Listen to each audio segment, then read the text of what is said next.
नहीं खेदे हमार सब प्रसाद गिरा देला। अब हम का चढ़ाए भगवान जी के? अब देखत का बाड़ा मदद करा। न जाने कहाँ से आ जाला लोग। हमार खुद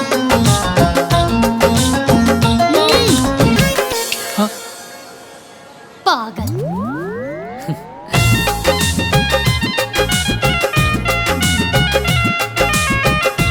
बटुक बेटा। जी पंडित जी। का सोचत बाड़ा?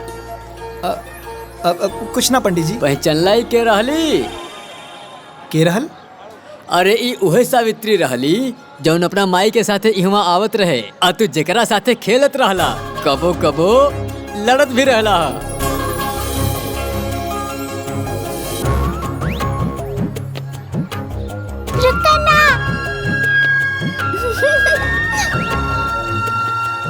सावित्री बेटा का करा तारू? इला प्रसाद लेला। नहीं हमार हम ना दे। अरे ना ना लड़ाई के तोहरा खातिर भी बा। रुका इला। हाँ खेला। हाँ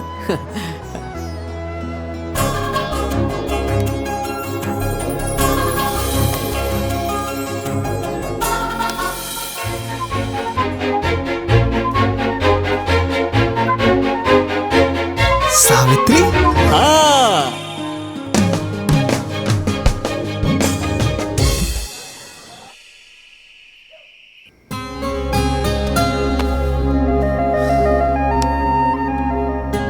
अरे आंधर बाड़ा का। हाँ दिखाई नहीं खेदे हमार सब प्रसाद गिरा देला। अब हम का चढ़ाए भगवान जी के? अब देखत का बाड़ा मदद करा। अरे एकदम मंदिर में लूट मचोले बाड़ा। हमरा की मत बतावा कि महंगा हो गइल बा। हमार बचपन नहीं जा बीते बा। ई कुल 10 रुपए में मिलत रहे।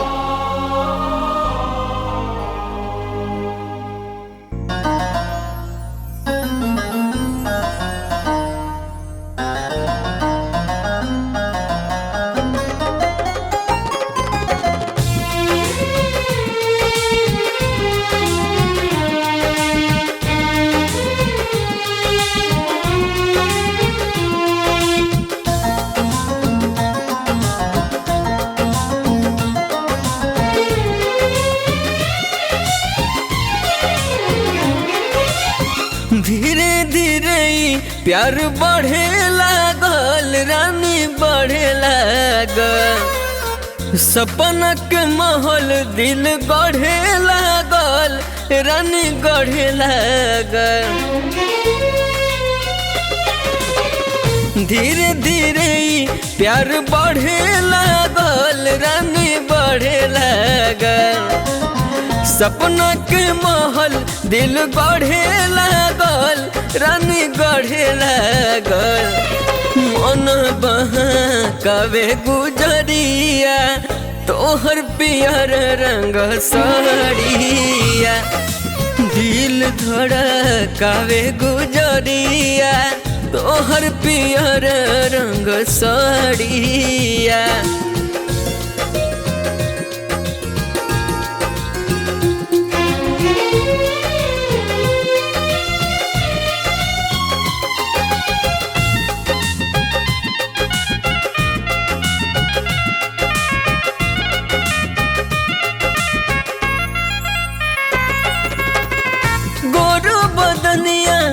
जोर करता मन मोहे सुघराई। देख के तोहर रूपवा सलोना धड़कन हो थम जाई। पागल हो जाए नजरिया लचुक जब कमरिया। दिल धड़कावे गुजरिया तोहर पियर रंग साड़िया।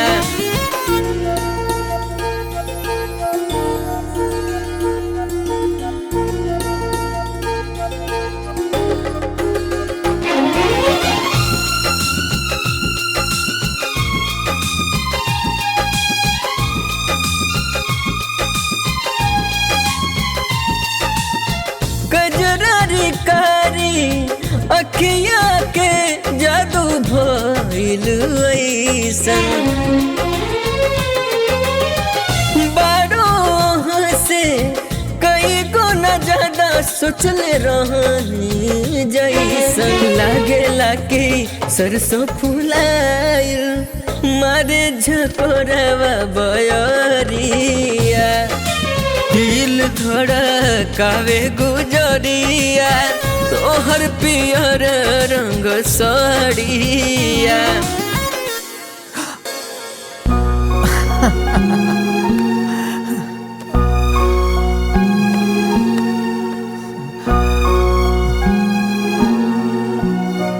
अरे खाना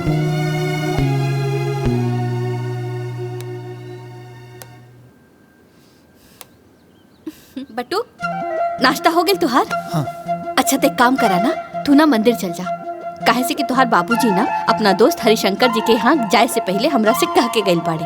आज मंदिर में सामूहिक विवाह है ना, तो ओहिजा कोनो चीज के कमी ना होके के चाहिए। और हाँ, हमरा तरफ से ना हर एक जोड़ा के एक एक लिफाफा दे दिया। ठीक बा माई, अभी जाता नहीं।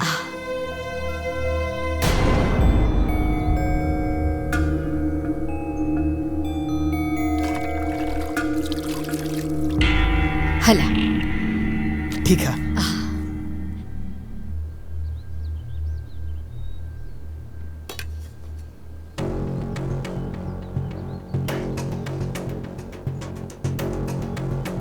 हमने के का देखता नहीं जा। माई हर काम बटुक से काहे कहेली? अपन सगा बेटा से तो कबो कुछ ना कहेली। घर के सगरी काम नौकर करेलन, मालिक ना। बाकी जेठ जी हमरा तो लागता कि रवा लोग नौकर बानी और उ मालिक। चली दीदी, ई बात ना इन्हें लोग के समझ में नहीं खे आई।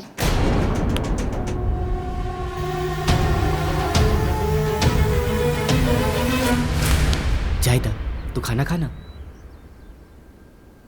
पंडित जी, बाकी सब दूल्हा दुल्हन तो आ गए ठीक बालो। बा। पूजा की विधि की व्यवस्था हो सब हो गई गइल बा। बा। और कुछ कमी बेसी होए तो रवा देख लिया, कोनो कमी न रहे के ठीक बा। चाहिए। जाए जाए। हाँ, बाकी सारा लोग आ गए। हाँ, पाए लागत बानी पंडित जी। खूब खुश रहा बटुक बेटा।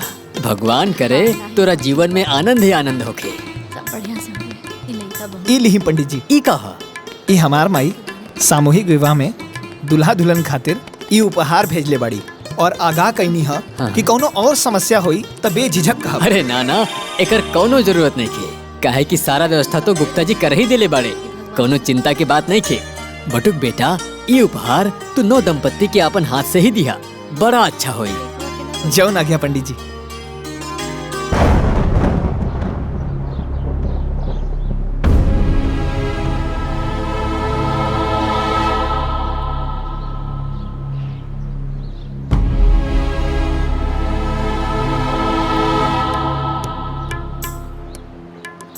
हाँ सोनू, ठीक। हाँ, सुधीर, वंशिका, मोनू, प्रिया, ठीक बा। रवि, सावित्री, ई लड़की के गार्जियन के बा? हम बने पंडित जी। दूल्हा कहाँ बा? अभी ना आइल बड़े पंडित जी, औते होइया। थोड़ा देर और इंतजार कर ली। बियाहे के मुहूर्त निकलल जात बा। जाई जल्दी जाई, ओकरा के बुलाई। अच्छा पंडित जी, हम देखत बानी।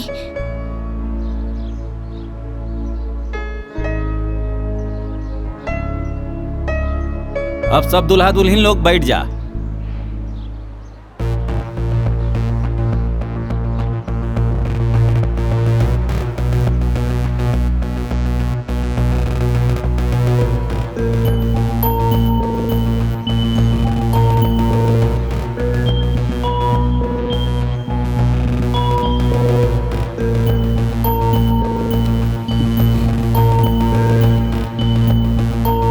कहाँ रह गई अगले? हाँ राम प्रसाद जी, अरे का भइल? रवा लोग अभी तक ना आई नहीं? अरे हम ही शादी ना करब। का शादी ना करब? ना। तई बात पहले ना बतावे के रहल ह। ठीक बा, रखी फोन। अरे का भइल? दुल्हा कहाँ गइल? कुछ पता चलल? ना पंडित जी, कुछ पता ना चलल। सगरो ढूंढनी है, कहीं कुछ पता ना चलल?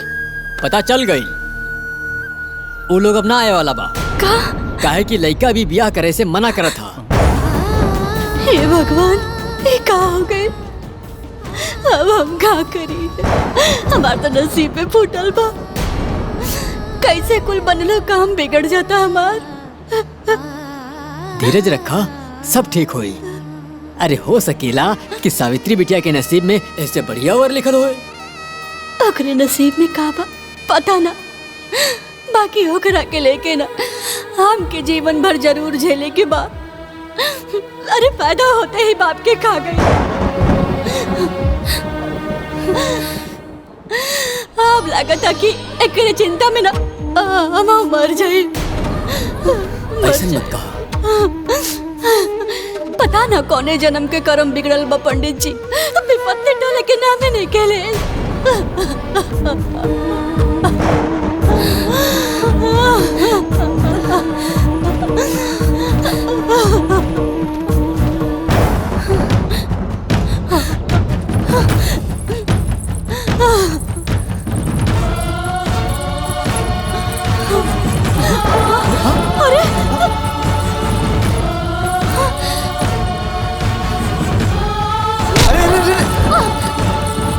ई का कर बड़ू, ई ठीक ना बा।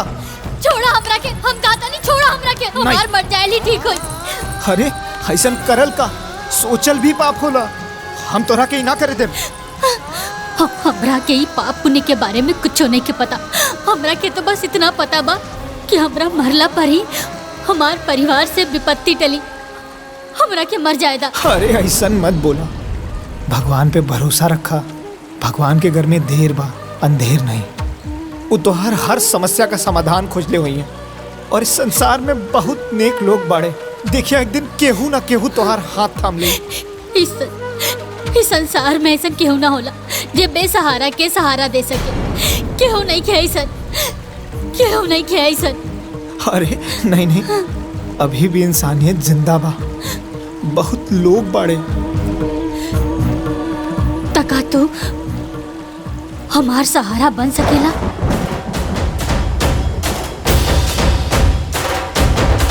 बन तो सकीला, पर बाबूजी से ज्ञान बाटल अलग बात था और उहे ज्ञान के पालन कईल अलग बात। रुका, हम बनब तोहार सहारा। हम निभाए जीवन भर तोहार साथ।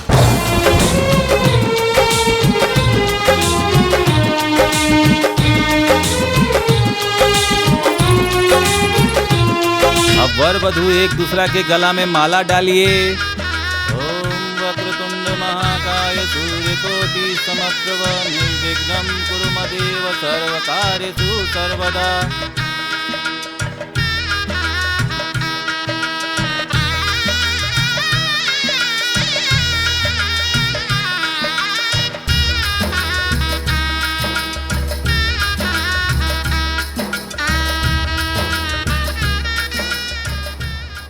चल निकाल 1 रुपया बरीचा।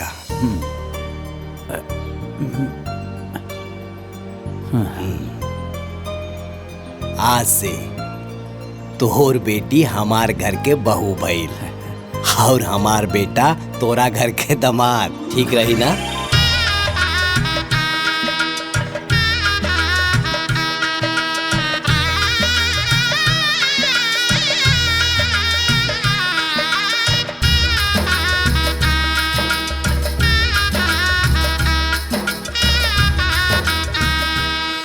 लेकिन एक बार बेटा से पूछ तो लेता। अरे हरिशंकर हमार दोस्त, तारा के पता नहीं खे। बाप के वचन बटुक खातिर शपथ के समान हो। एक बार बटुक के सांस टूट जाई, लेकिन वो अपना बाबूजी के वचन न टूटे दी। हमार बेटा बटुक कौना भी लड़की के मांग में सिंदूर भरी तो वो तोर लड़की होगी। ये हमार वादा हो दोस्त, वादा हो।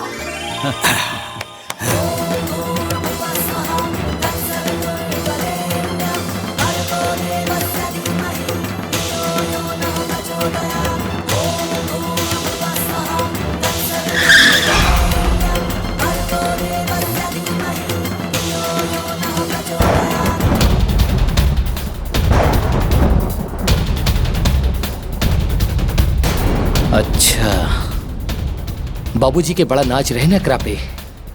अब बाबूजी के पता चली कि कितना लायक बा और कितना नालायक बा।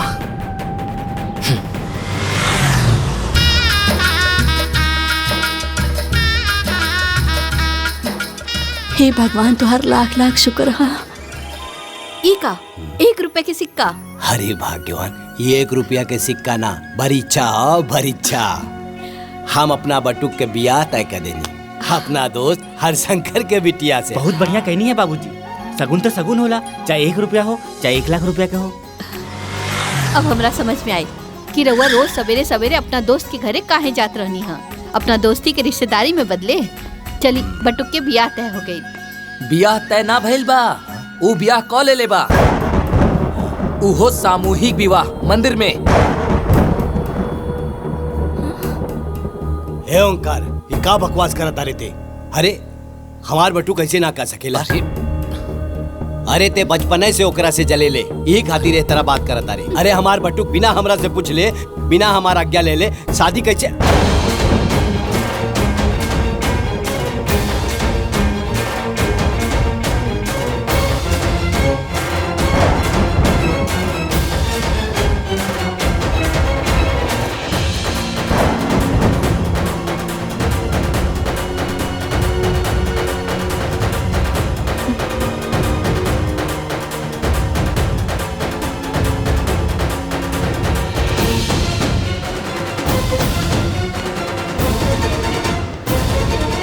बाबूजी, खबरदार, हमार पैर छुए के जरूरत नहीं के। देख ले लो देव की, आखिर पराया खून अपन रंग दिखाई देलस।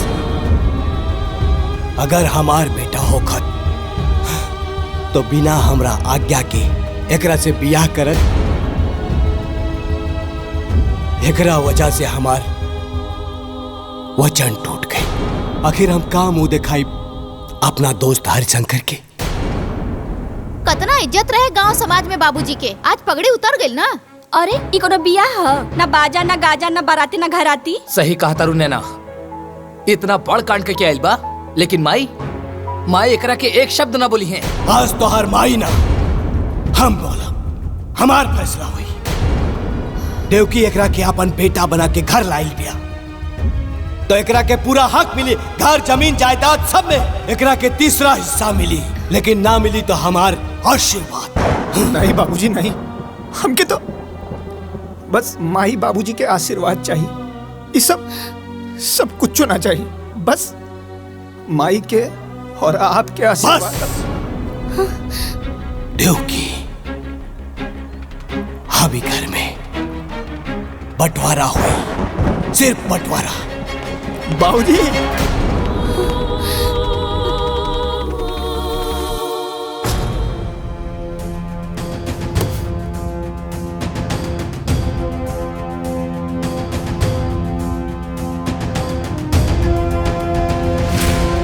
देवकी, गलत हिस्सा में खड़ी बढ़ू, अपना हिस्सा में आवा। सुनाई नहीं के देत? देवकी, सुनाई नहीं के देत? कान खोल के सुन ला। अगर वही जय रहा के हो तो तारा के अपन मांग के सिंदूर पोछे के पड़ी।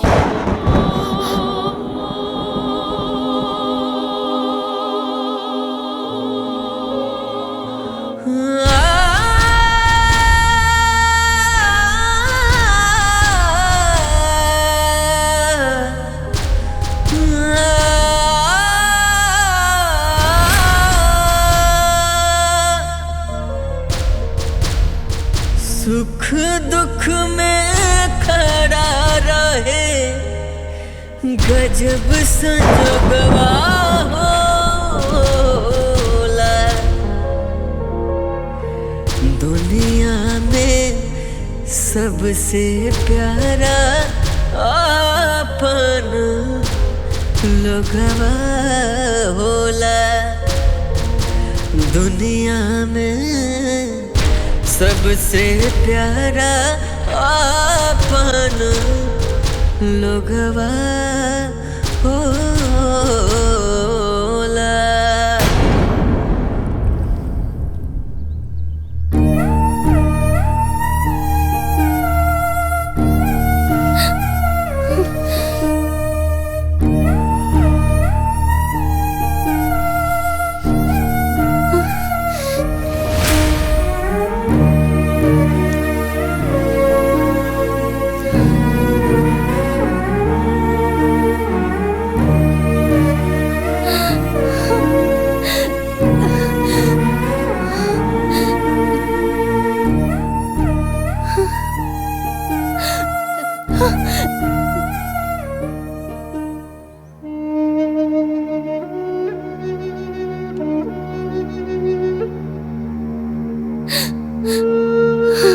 हम ही अभागन हैं।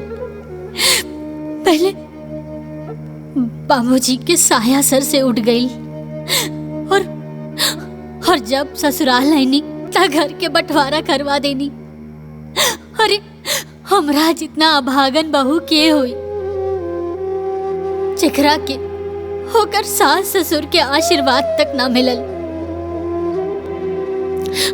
हमनी के वैवाहिक जीवन माई बाबूजी के आशीर्वाद के बिना अधूरा बा।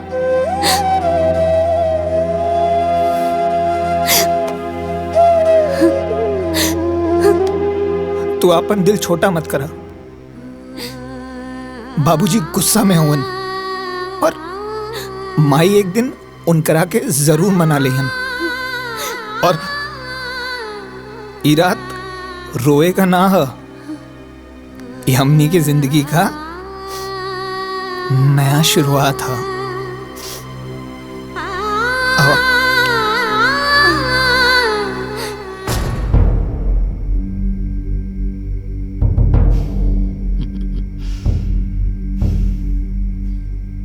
देखी सांप भी मर गई और लठियों ना टूटल। जे काम हमनी करल चाहत रहनी वो खुदे कर लेलस। बस बाबूजी जैसे ओके अपना दिल से बाहर निकाल दिले ना, वैसे एक घर से बाहर निकाल देती तो इस सगरी जमीन और जायदाद, एक घर और द्वार हमनी दोनों भाइयन के हो जात। अरे टेंशन मत ली अंगूर खाई।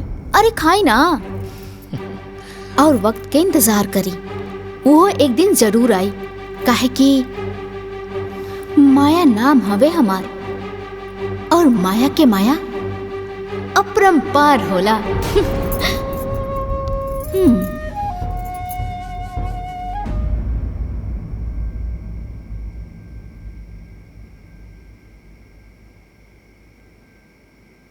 तू काहे मुंह फुला के बैठल बाड़ा? नहीं ना, आज जौन घर में भइल वो अच्छा ना भइल। बाबूजी के बट्टू के माफ कर देवे के चाहत रहे। आज माई के त्रिदेव खंड खंड हो गई। एकदम दिमाग में गोबर भरल बा का? त्रिदेव खंड खंड हो गई और एक दिन जमीन जायदाद सब कुछ खंड खंड हो जाई। ओकर सोचा कि कैसे सब कुछ ठीक होई। अगर कुछ कर ना सकेला तो चुपचाप सो जा। मातम मनावला के जरूरत नहीं खे।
प्रणाम अम्मा जी। खुश रहा, जुग जुग जिया।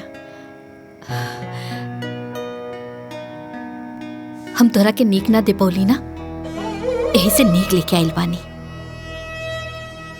हैला हमरा तरफ से रखला।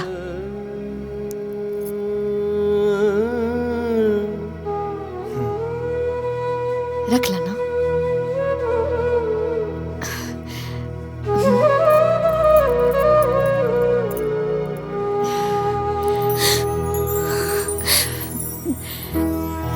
खुश रहा। हम ना सब केहू से छिप के आइल बानी। हमार बड़की पतोहिया ना अलगाव होते ही अपने मैके से नौकर बुला लेलस। एक नंबर के काम चोर पिया। काम में मन ना लागेला, बाकी सब चीज पे नजर रखेले। अच्छा हम चलतानी।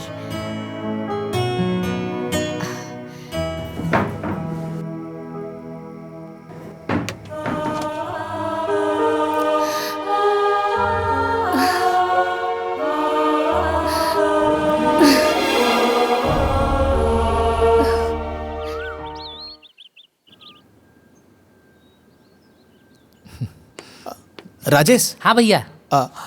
ई बाबूजी के दे दिया। ठीक बा भैया।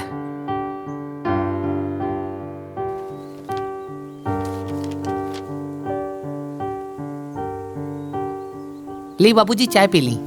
हाँ रख दा।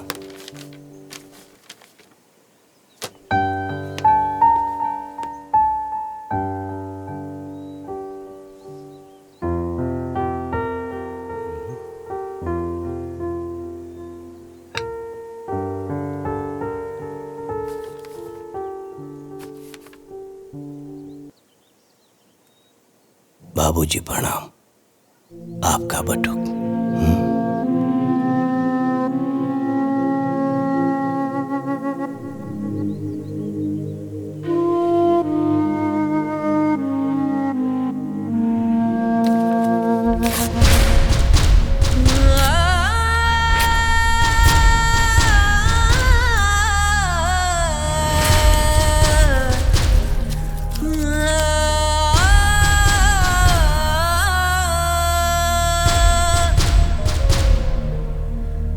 सुख दुख में खड़ा रहे गजब संजोगवा होला।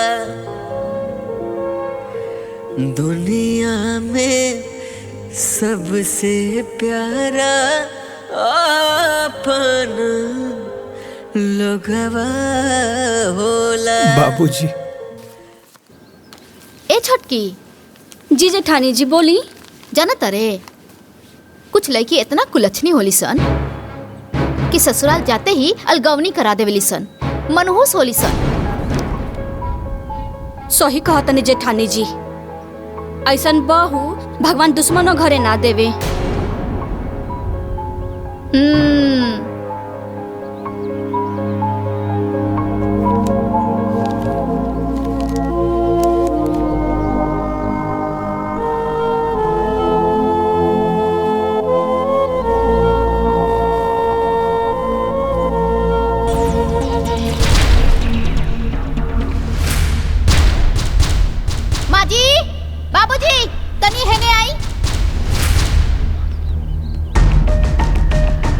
का फिर बहू?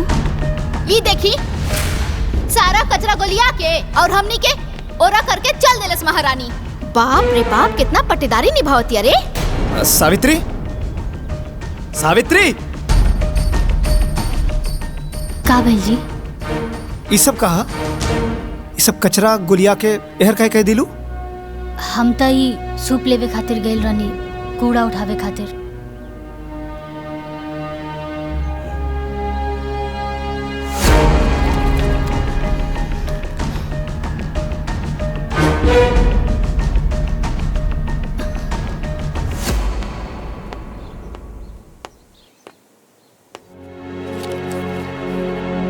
प्रकाश बाहर आवा।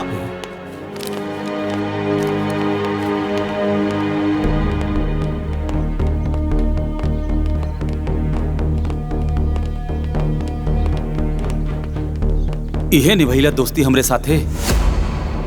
अरे पूरा गांव में थू थू होता। अमानत देले रानी तारा के, तार बेटा से हमार बेटी के बियाह करावे खातिर। अरे चुप काहे बड़ा, बोलत काहे नहीं खे? अरे कहां गई तो हर वचन? कहानी की एक बार बटुक से पूछ ला, लेकिन ना।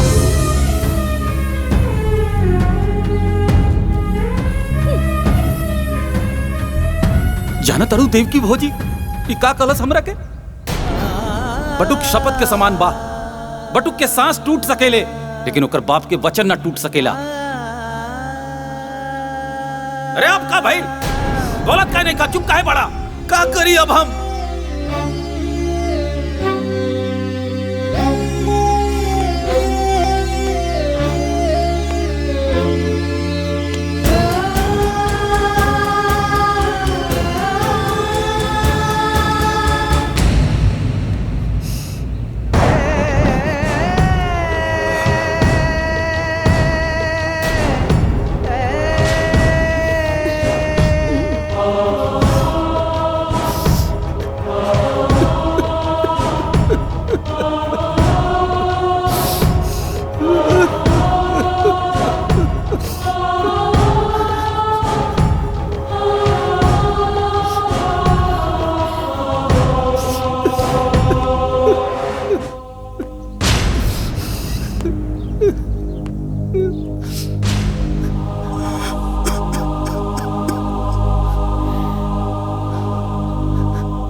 आंसू के कई रूप होला देव की, दुख के अलग और अपमान के अलग।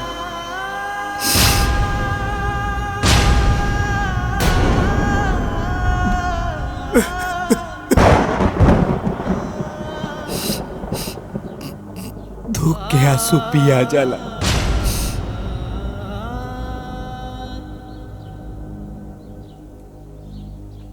अपमान के आंसू ना पियाला देव की, ना पियाला।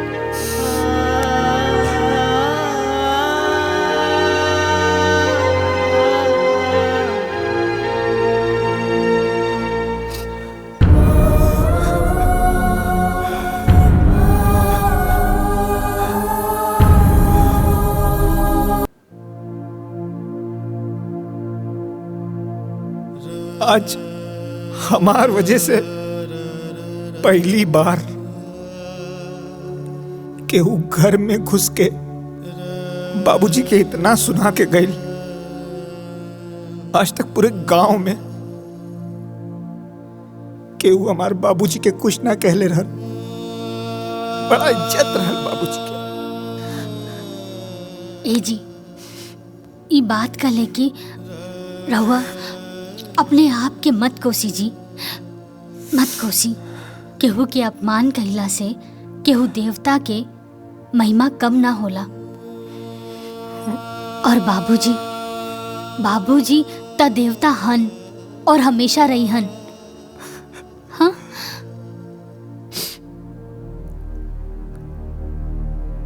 आज तक देवता के भी अपमान हो गए। हाँ देवरानी जी, ये अपमान बाबूजी के गुस्सा के आग में घी डाले के काम कैले बा। और अब बाबूजी के सीना के जरत नफरत की चिंगारी एक दिन ज्वालामुखी बन जाई। ओकरा बाद बाबूजी ओकरा के खुदे निकाल दिए घर से।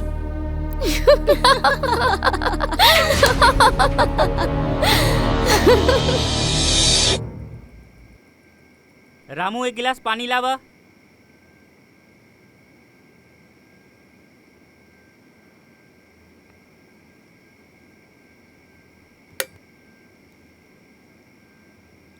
ए जी, घुरहु आयल रहे, कहला सा कि कल खेत में खाद वाद डाले के बा। बटुक काल सवेरे तू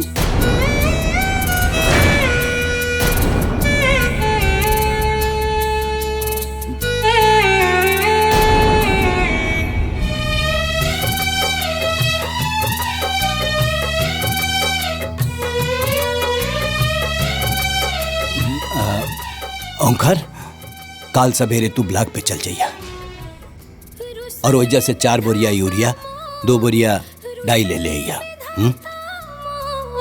कुछ ना बुझात बा ठीक जिंदगी बा। के नैया कवना होरिया बहल जात बा जिंदगी के नैया कवना होरिया बहल जात बा रुसले बटुक के भुलावल इतना आसान नहीं है। अरे केहू हमार कोटी और जूता दी कि ऐसे ही चल जाए बाजारे? कहाँ बाड़ा सन? इली बाबूजी।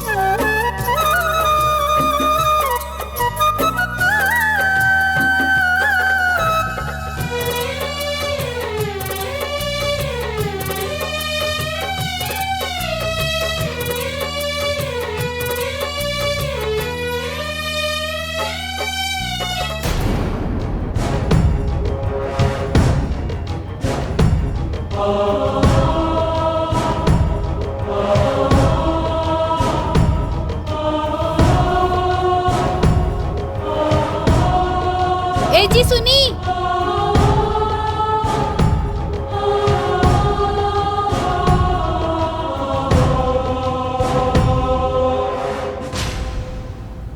सुनी जी।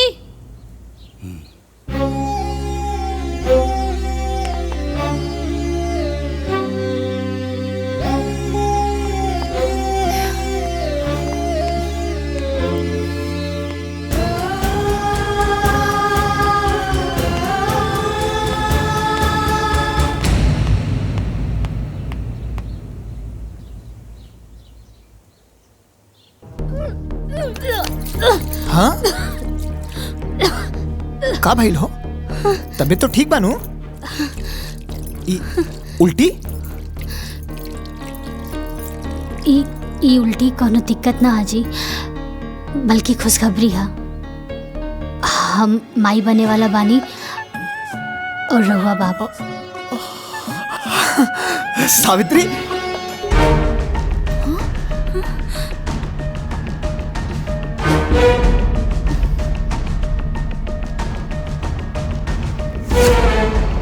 ब्याह कके पहले हमनी देवरानी जेठानी आईनी और माई पहले उकलमोही बन गई। सही कहा तनी जेठानी जी, कहीं ऐसा ना होखे कि काली पोता के मुंह देखला के बाद बाबूजी के फैसला बदल जाओ। काहे से कि मूल से ज्यादा ब्याज प्यारा होला। हमने यही तरफ बैठ के एजा मातम मनावल जाई और वो गोद भराई के खुशी बनाई। गोद भराई का सारा सामान ला दिले है। फल फूल मिठाई नारियल सब आ गई। सब सामान तो आ गई, लेकिन गोद भराई के रस्म सिर्फ सामान से ना होला। गोद भराई करे वाली भी तो चाहिए। अगर माई ना आई है तो गोद भराई के रस्म पूरा कैसे हुई? अरे तू उदास मत होखा, केहू आवे चाहे ना आवे, बाकी माई जरूर आई।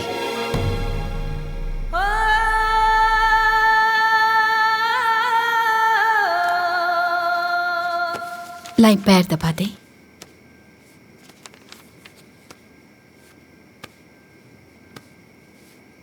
ए जी, एगो बात कही। बोला। इतना साल बाद हमनी के खानदान में वंश आवे वाला बा। रउआ कहीं तो हम कल बहू की गोद भराई में जाई ना। वंश आपन होला, पराया के ना। तारा के गोद भराई में जाए के जरूरत नहीं खे, बुझाइल नो।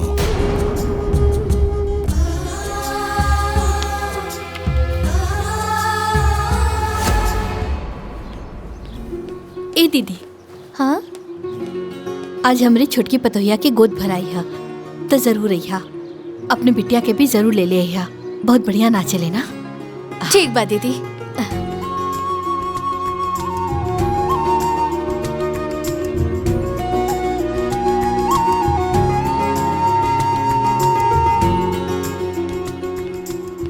बिटिया आज ना हमने छुटकी पतोहिया के गोद भराई है तो जरूर अइहा। ठीक बा, आ जाई।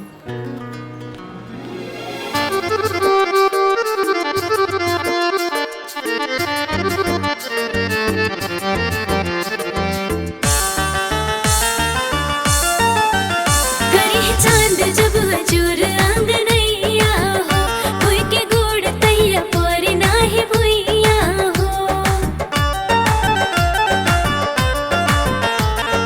ठुमुक ठुमुक ना चल जाए बाजी ढोलक झाल हो, ठुमुक ठुमुक ना चल जाए बाजी ढोलक झाल हो। अचरा में जहिया, अचरा में जहिया उतरी है नंदलाल हो। अचरा में जहिया उतरी है नंदलाल हो, अचरा में जहिया।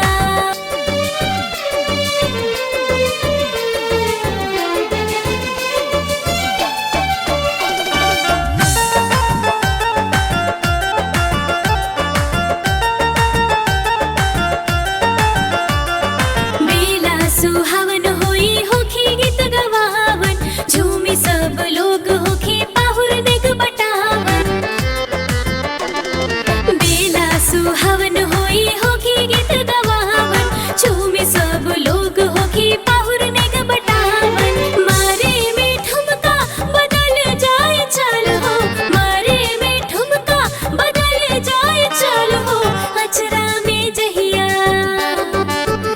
अरे अचरा में जहिया उतरी है नंदलाल हो। अचरा में जहिया उतरी है नंदलाल हो, अचरा में जहिया।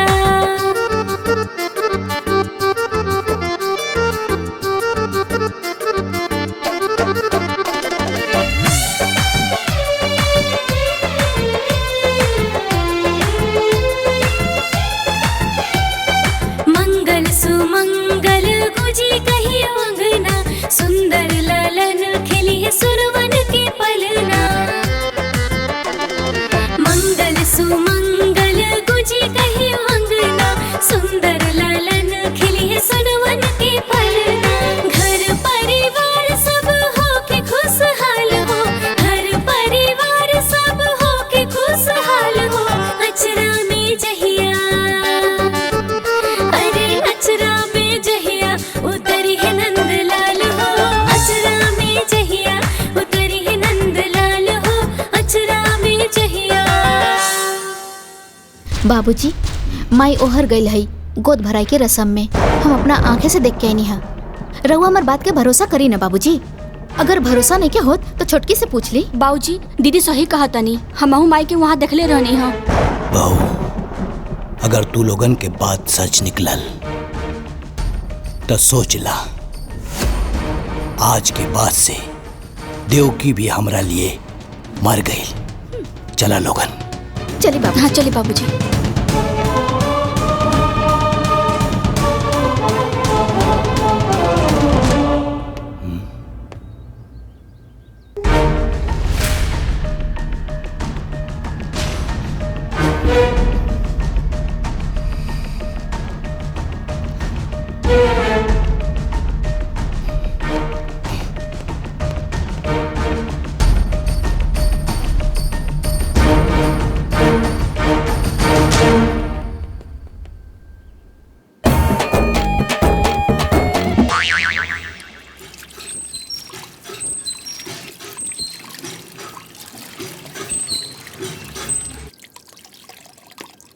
अरे तू रुका, हम ले जाता नहीं।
अरे अरे रे रहेदा, खुश रहा।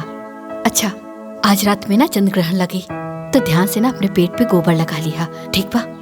ध्यान रखिया।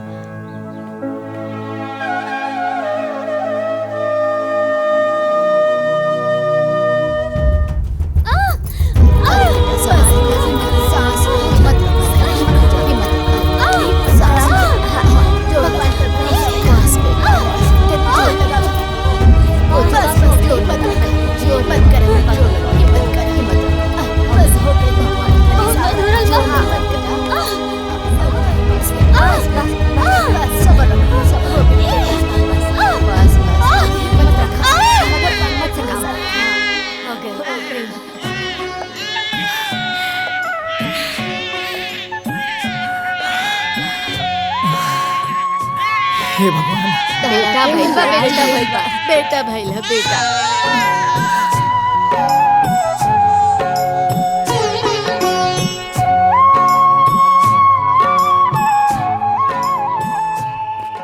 अरे भौजी, अच्छा भइल एजे बेटा गइलू। हमरे पोता के ना छठी है, ठीक बा। तो पूरा परिवार के साथ ही है। ठीक बा, आ जाई। ठीक बा, आ जाई बा। ठीक बा।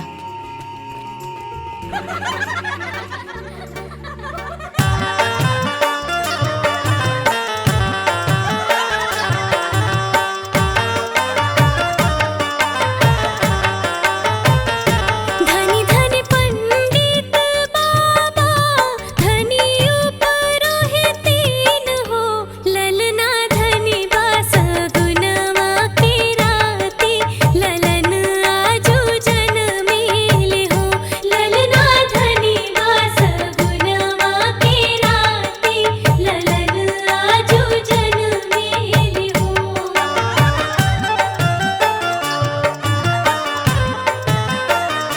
गोतिन लावे तेला पाटनवा काजर काजरवटानु हो ललना में से माड़ी दे के कजरवा ललन के खिलावेली हो ललना धनी बास गुनवा के राती ललन आजू जनमेली हो।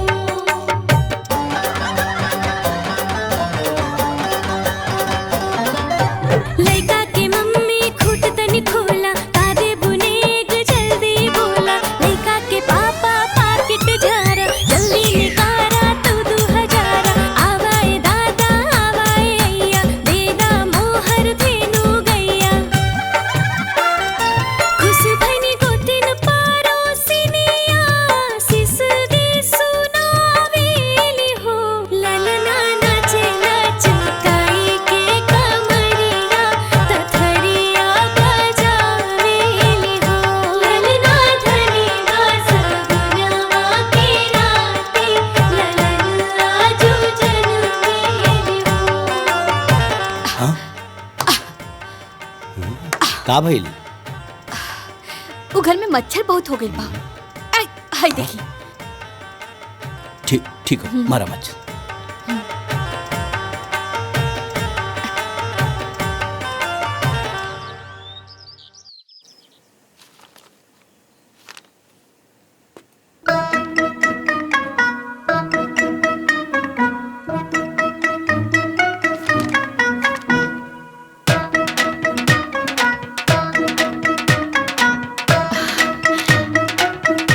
ए जी, कृष्ण भगवान के जन्म कृष्ण पक्ष अष्टमी के दिन भइल रहे ना?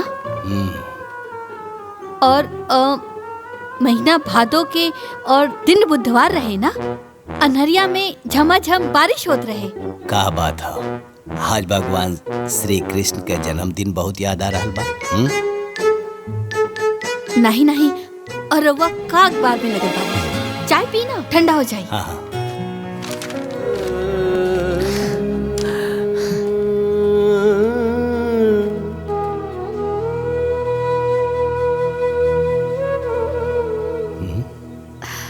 कब है? ठंडा हो गइल का चाय? ना ना ठीक बा। माई इशारा दे देली कि लड़का का नाम का रखी। एकर नाम कृष्णा रही। कृष्णा कृष्णा। नंद घर आनंद भयो, जय कन्हैया लाल की, हाथी घोड़ा पाल की, जय कन्हैया लाल की। का भाई? हाँ, कुछ नहीं।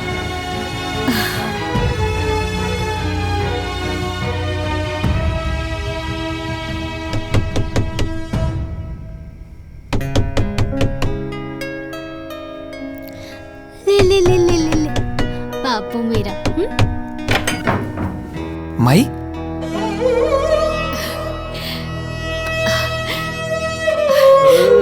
इना चांदी के कंगन बाबू खातिर लाइल बानी, पहना दिया। हाँ आ बेटा। अरे बाप रे बाप, वाह रे हमार किस्मत। भगवान हमरे जैसन किस्मत ना केहू के ना दे। पहले पतों से छिपके मिले ही नहीं, और आज अपने पोता से। अरे दादी, दादी है। हाँ हमरा के दादी बोलबा ना। हाँ रोता।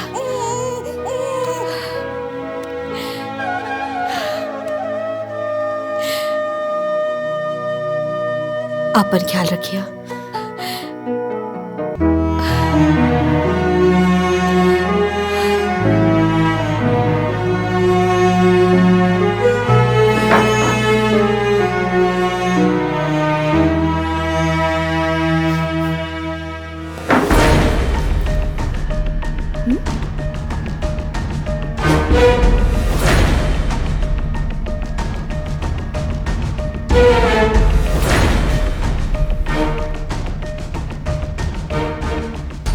माँ जी के पोता खातिर ही प्यार एक दिन हमने खातिर बहुत घातक हो सकेला। माँ जी रउआ प्यार के अमृत के वर्षा बहुत कर लेनी, अब बारिश सास के ना बहू के हा।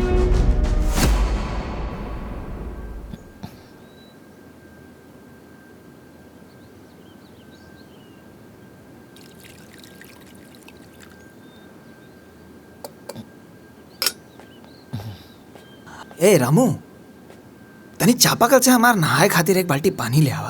पता नहीं काहे सुबह से बहुत हाथ पिरा था। ठीक बा, लेकिन ई बात मालकिन के ना पता चले के चाहिए, ना तू अपना घर से हमरा के भगा दी है। अरे अरे ना पता चली, सब लोग कमरे में बा। तू जो। ठीक बा।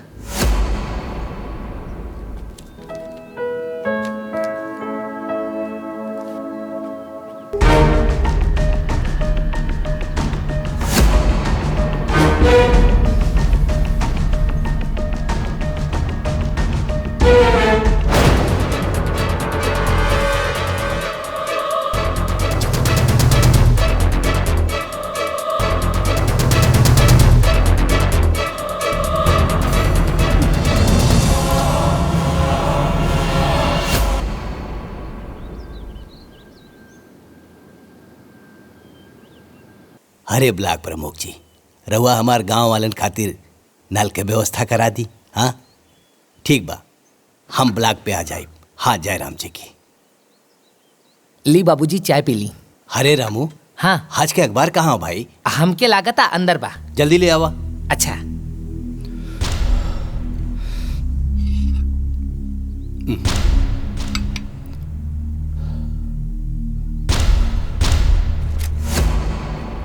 बाबूजी प्रणाम। आपका बटुक।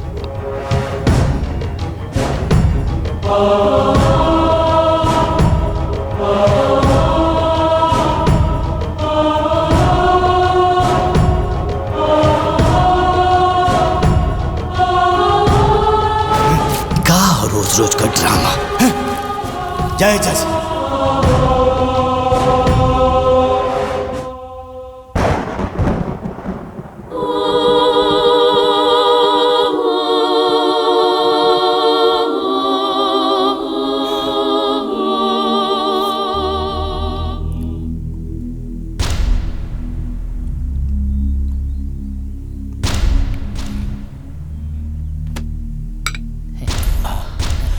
काबिल बाबूजी। बाबूजी चक्कर क्या होता? चक्कर होता? ओमकार भैया, अशोक भैया, मालकिन, भाई जल्दी आए। देखिए बाबूजी के काम। बाबूजी, अरे बाबूजी, बाबूजी, बाबूजी, बाबूजी, मालकिन बाबूजी बाबूजी नौटंकी मत कर। हमनी के दोनों बेटा बानी जाही जा। बाबूजी के तोहरे सहारा के कोनो जरूरत नहीं है। बुझाइल? अरे चल ना अस्पताल लेके चल ना। अशोक, अरे बोल पे ले चल अस्पताल बाबूजी लेके चल पे। ले चल संभाल के आराम से।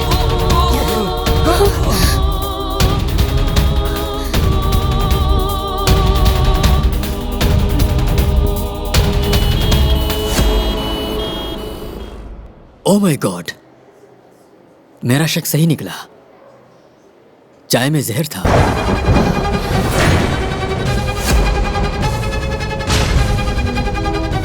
देखे, मैंने जहर को निकाल दिया है। आप बिल्कुल ठीक है, बिल्कुल ठीक है। घबराने की कोई जरूरत नहीं। आप लोग इनको घर ले जा सकते हैं। ओके? जी डॉक्टर साहब।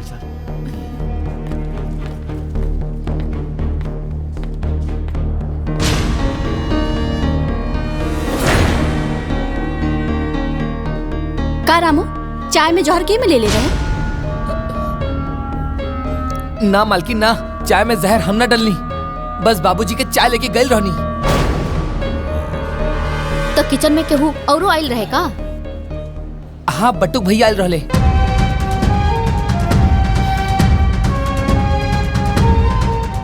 बटुक? हे भगवान, बाबूजी के चाय के ट्रे में पर्ची रखत रखत अब चाय में जहर मिला देलस। तोहार दिमाग खराब हो गइल बा कि पगला गइल बाड़ू? हमार बट्टू कैसन नहीं कर सकत। वो कुछ भी कर सकेला देवकी, कुछ भी।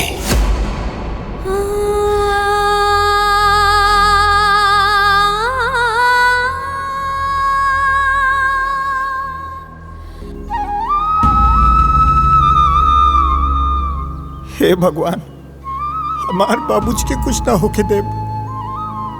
चाहे हमार जान ले ली, बाकी हमार बाबूजी को एकदम ठीक कर दे, एकदम ठीक कर दे। बटुक,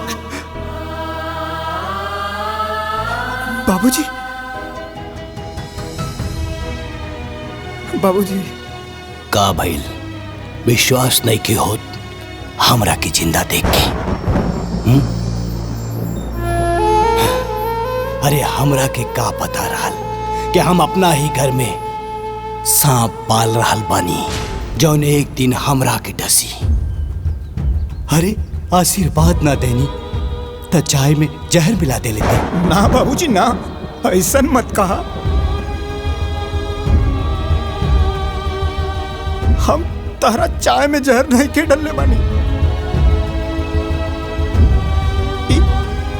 हम जानता नहीं तो हमार भगवान जानत। भगवान होके या इंसान, दिक्के होके भी धोखा दे सकेले। आपन खून आपन ही होला।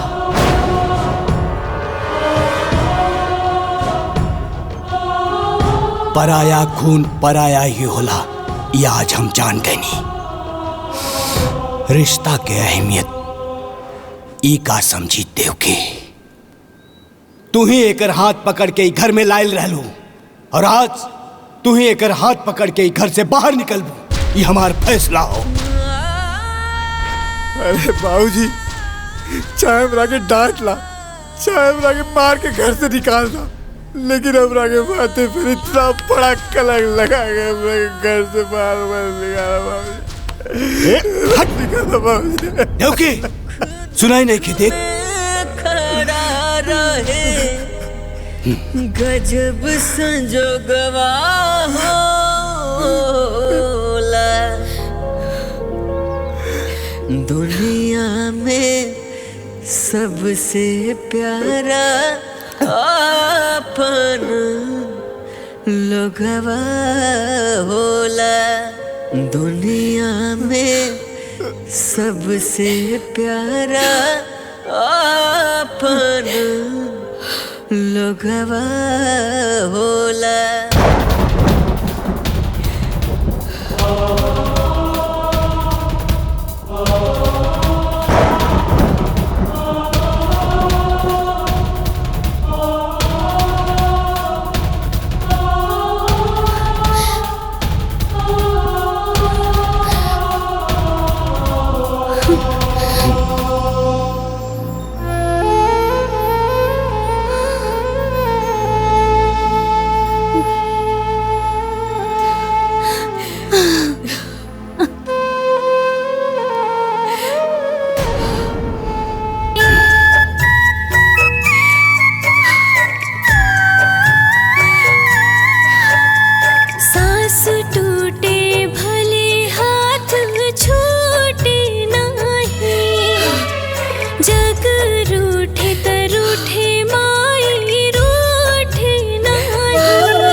सूरज तारा मोरे भवनवा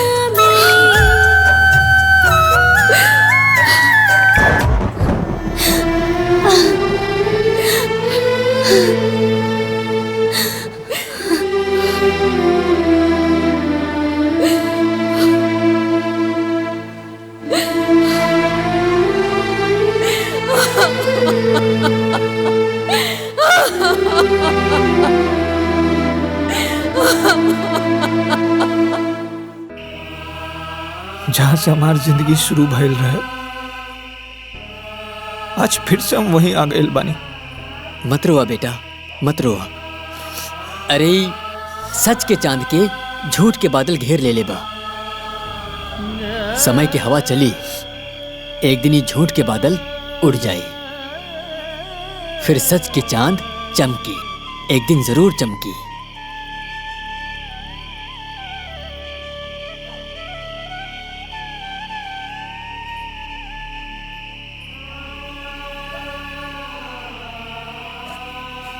पाए लगी पंडित जी। खुश रहा। बटू कहाँ बाटे? भीतर घर में बा। है उनकर माई सामान भिजोले बाड़ी, कहनी की जाके दे दिया। ठीक बा। ठीक ना? प्रणाम पंडित जी। खुश रहा।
आधा किलो रहुआ रख ली, आधा किलो हम, बाकी तीसर के बचल हिस्सा बांटे वाला। ठीक कहा तारू छोटकी। ऐसा बा, एक जल्दी जल्दी रखा, ना तो बापूजी माई आ जाइए ना तो सब गुड़ को भर जाई। है ना? इला रखा। ए, तू रख।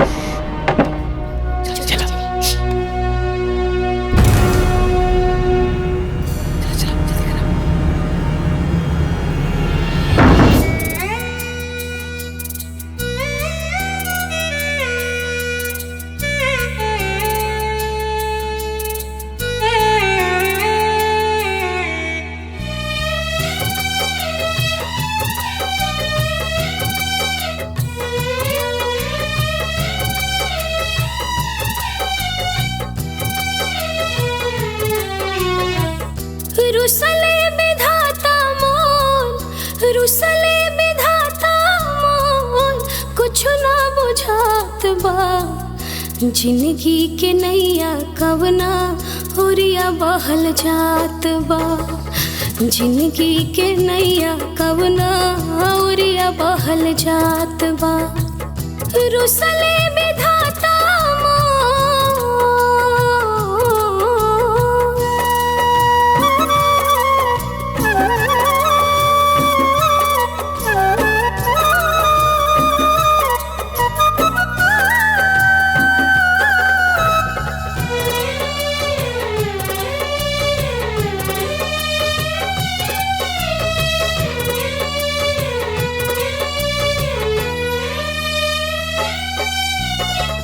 जिंदगी छोटी कैसे ढोई, इतना बड़ बड़ बातों खवा।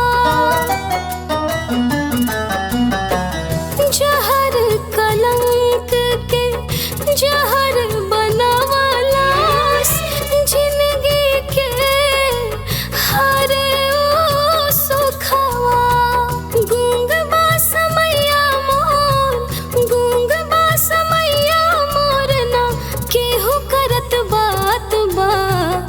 जिंदगी के नैया कवना ओरिया बहल जात बा। जिंदगी के नैया कवना ओरिया बहल जात बा।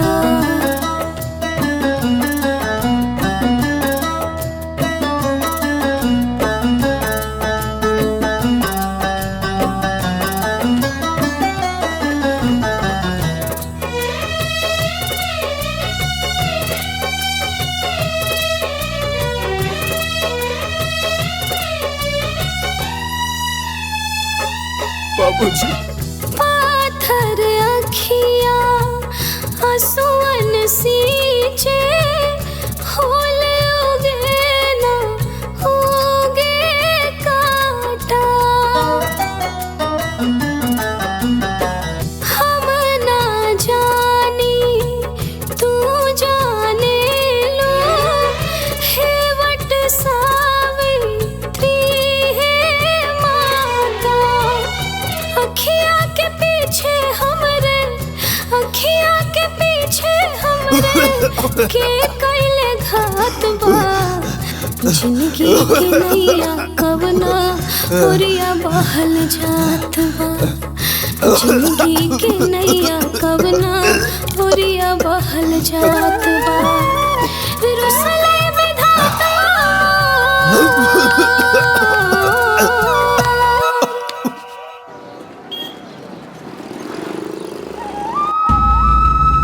बाबूजी। बाबूजी। बाबूजी। देखिए, खाना पीना ना खाने की वजह से इनको बहुत कमजोरी आ गई है। इनको 2-4 दिन हॉस्पिटल में एडमिट करना पड़ेगा। इलाज में खर्च बहुत आएगा। फिलहाल आप 20,000 काउंटर पर जमा करवा दीजिए, बाकी मैं देखता हूँ। ठीक है डॉक्टर साहब।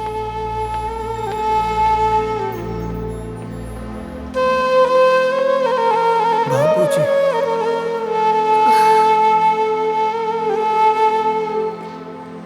बाबूजी। बाबूजी।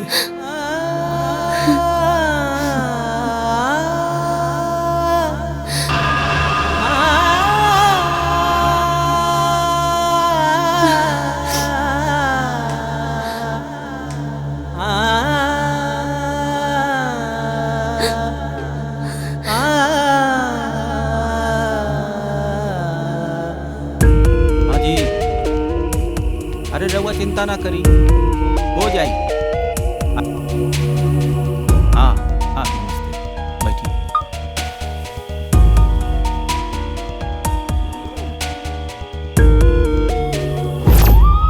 हैला हमरे तरफ से रखला।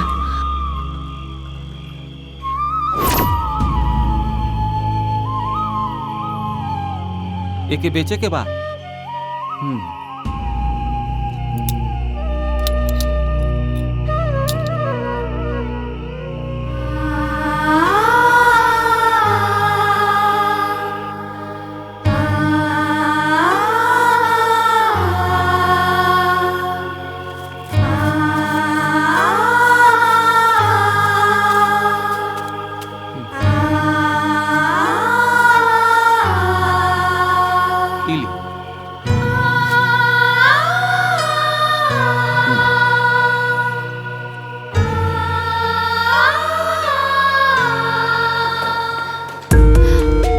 सुनी भैया,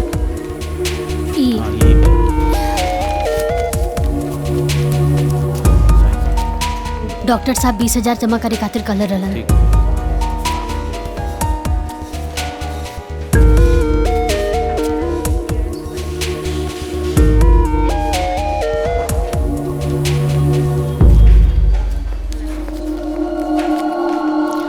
डॉक्टर साहब, अब तबीयत कैसन बा?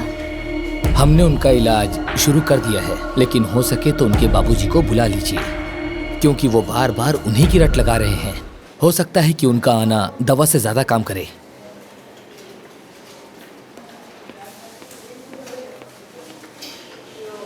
बाबूजी।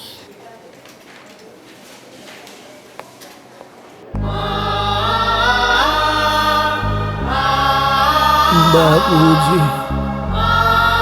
बाबूजी। का करी बाबूजी के कैसे लेके आई कुछ समझ में नहीं के आवत। बाबूजी,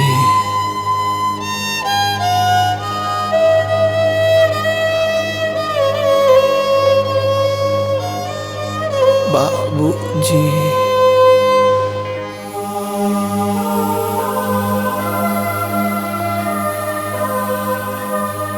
सावित्री बिटिया, बटुक कैसन बा? पुजारी बाबा तनी को आराम नहीं खे, तनी को आराम नहीं खे। सावित्री बिटिया मत रोवा, हिम्मत से काम ला। कल वट सावित्री माई के व्रत बा, तूहू व्रत रखा। सावित्री माई सबके सुहाग के रक्षा करेली, तोहरो सुहाग के रक्षा उहे करी है। अरे जौने वट वृक्ष के नीचे सावित्री माई के निवास बा, उहे वट वृक्ष के नीचे बटुक हमके मिलल रहे। सावित्री माई के आशीर्वाद बटुक के बचपन से ही मिलेला। जना तारू बिटिया, सावित्री माई यमराज से 3 गो वर मंगले रहली और सबसे पहला वर अपना अंधा सास ससुर खातिर मंगले रही। अब तू होता अपन सास ससुर के पूजेलू, तब माई तोहरा के आशीर्वाद काहे न दी है बिटिया। बिटिया तू व्रत रखा, फिर देखिया सावित्री माई के ऐसा चमत्कार होई कि उनकरा के साथे साथे माई बाबू के आशीर्वाद भी बटुक बाबू के मिल जाई। हम वट सावित्री माता के व्रत जरूर रखब।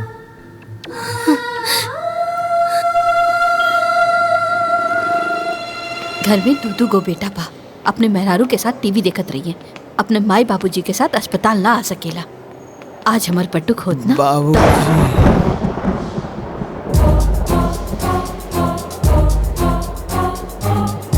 बाबूजी, हमार बटुक अस्पताल में।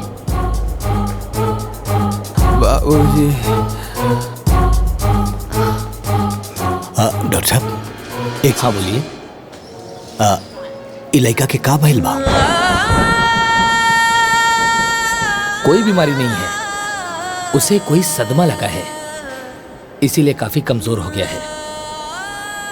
बेहोशी की हालत में भी बाबूजी बाबूजी बोलता रहता है। बाबूजी।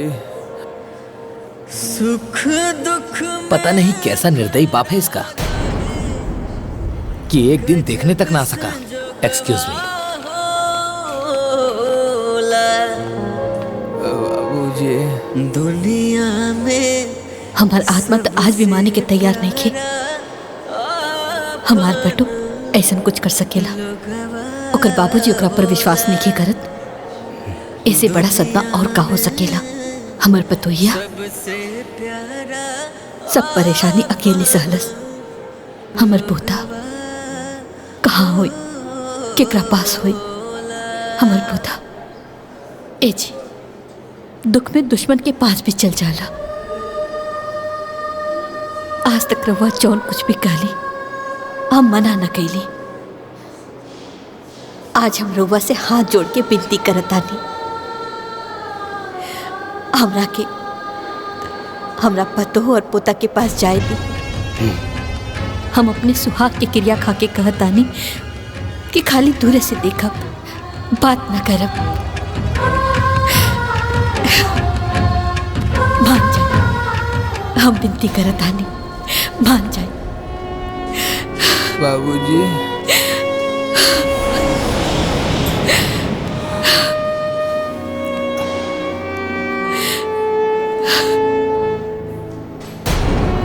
बाबूजी।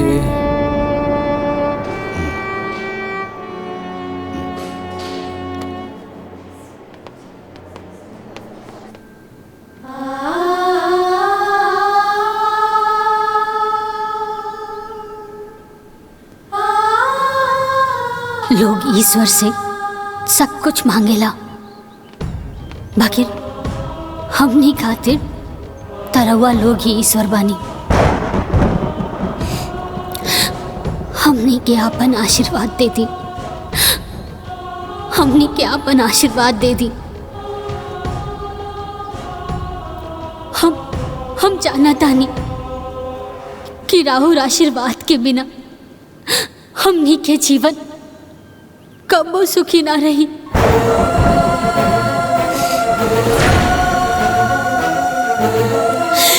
कबो सुखी ना रही।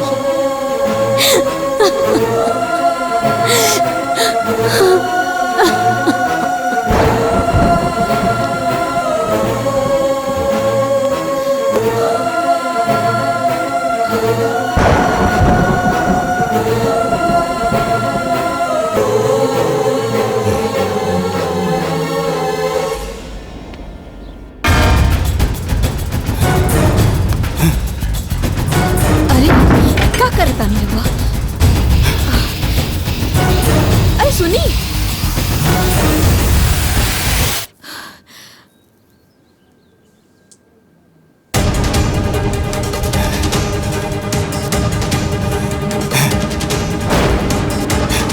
ये क्या करता नहीं? ओंकार, अशोक, बाबूजी है आज ये घर घर ना अदालत हो, और ये अदालत में वो जहर वाली केस के फाइल खुली और बारी बारी सबके बयान लिहल जाई। अस्पताल में सांस जोड़ जोड़ के जौन लड़का जी रहल बा, हमार नाम ले रहल बा। घर में होकर पत्नी मंदिर में भगवान के जगह हमार तस्वीर लगा के पूजा कर रहल बिया। हमरा के भगवान मान ले बिया। उ लइका और ओकर पत्नी हमार जान ना ले सकेले। हमरा के पूरा यकीन हो गइल बा ये दुष्कर्म तू ही लोगन में से केहू एक कैले बा। हम 3 ले गिनती गिनब, फिर जे आरोपी होगी वो सामने आ जाए। नाता ये माचिस के तिली जला के हम पूरा घर जला दे। हमरा साथे साथे पूरा परिवार जली और मरी। एक बाबूजी ऐसा मत करिए बाबूजी। 2 3 बाबूजी रुक जाइए बाबूजी।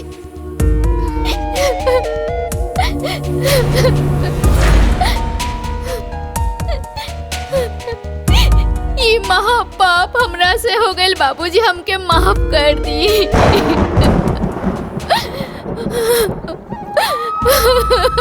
माफ कर दी।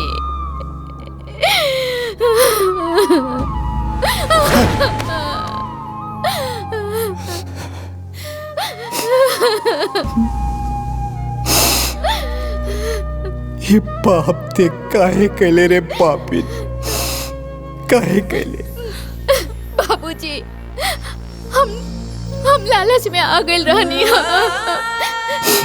हम ही ना चाहत रहनी कि घर जमीन जायदाद के 3 हिस्सा लागे।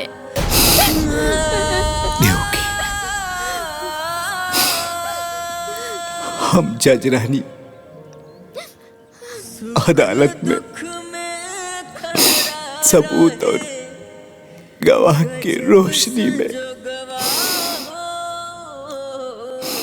कौनो गलत फैसला न लेनी। बाकी पता न कैसे अपना ही घर में, अपना ही परिवार में गलत फैसला सुना देनी। अब पहले ही बहुत देर हो गई बा, अब और देर ना करी, चली। अब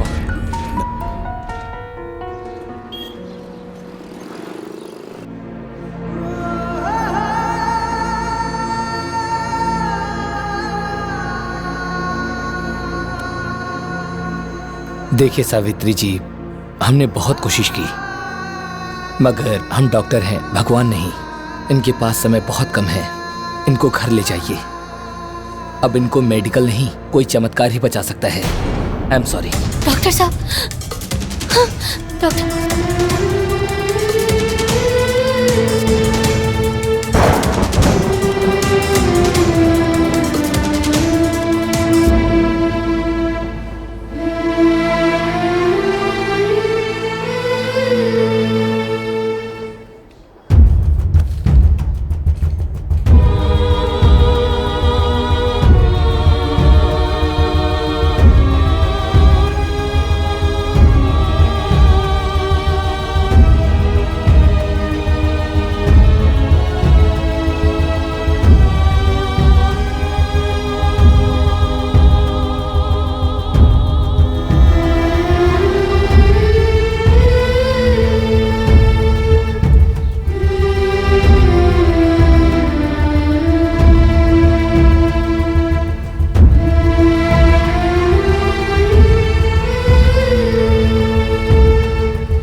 माई आज हमहू तोहार व्रत रख ले बानी।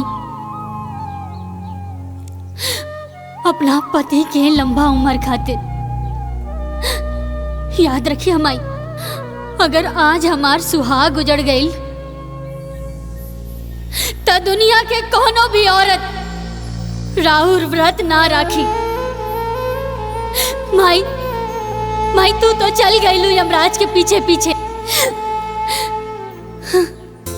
पुत्रवती और सदा सौभाग्यवती के वर पा ले लो। आज ही सावित्री रउआ से उहे वरदान मांगतिया। आज हमार पति के प्राण बचा के हमरा के सदा सौभाग्यवती के वरदान देना माई। मन चित लगाई के सब करता वरदान देना माई, वरदान देना माई।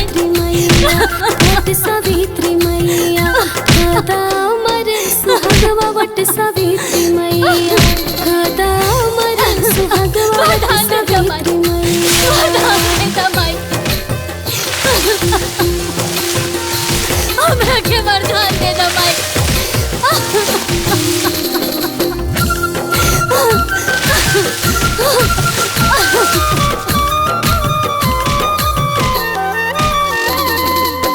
पति सत्यवान के तू प्राण ले लो वापस, कैलो असंभव के संभव।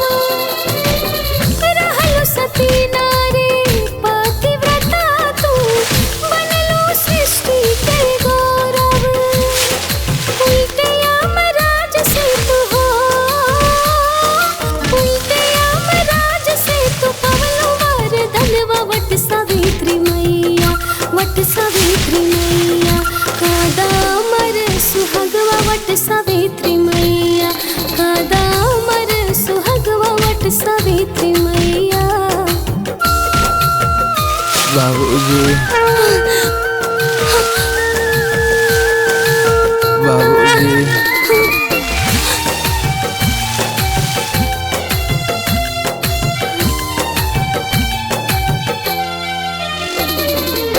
सास ससुर पहले अखिया की ज्योति है मैया तोहरे करनवा। हो गइले अमर कहानी तोहार, पूजे लागल जहनवा। परग परग चाली हो, परग परग चाली बांध ले हो धगवा वट सावित्री मैया वट सावित्री मैया कादा मर सुहागवा वट सावित्री मैया कादा मर सुहागवा वट सावित्री मैया।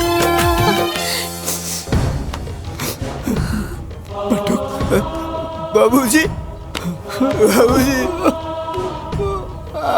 बाबूजी बाबूजी बाबूजी आ गए, बाबूजी आ गए।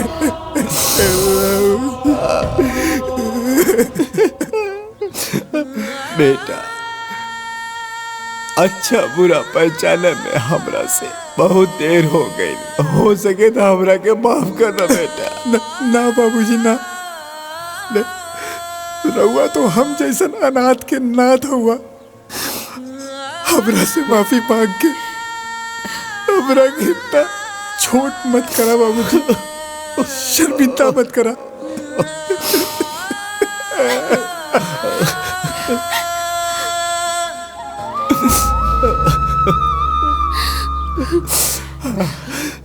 बहू हम तोरो बहुत बड़ गुनाहगार है। तू दोनों बियाह का के आइला तो हाथ पसार के तू लोगन के स्वागत करे के रहल, लेकिन हम अभागा बाप तू लोगन के धुतकार के ही घर से निकाल देनी।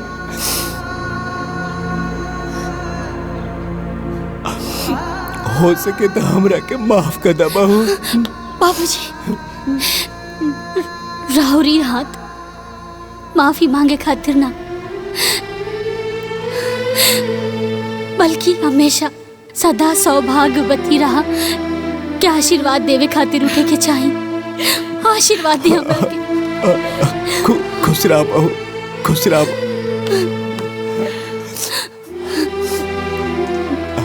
देखी अब हमार बेटा और बहू हमरा साथे रही, हमने के सब साथे रह जाए। पंडित जी दे संभाल के।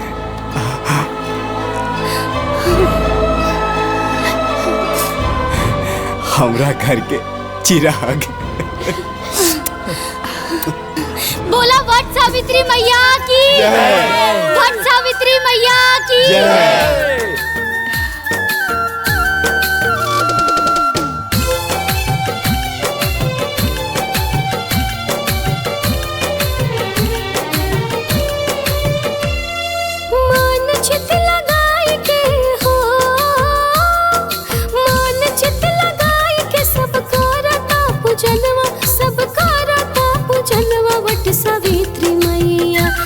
सावित्री मैया कदा मर सुहागवा वट सावित्री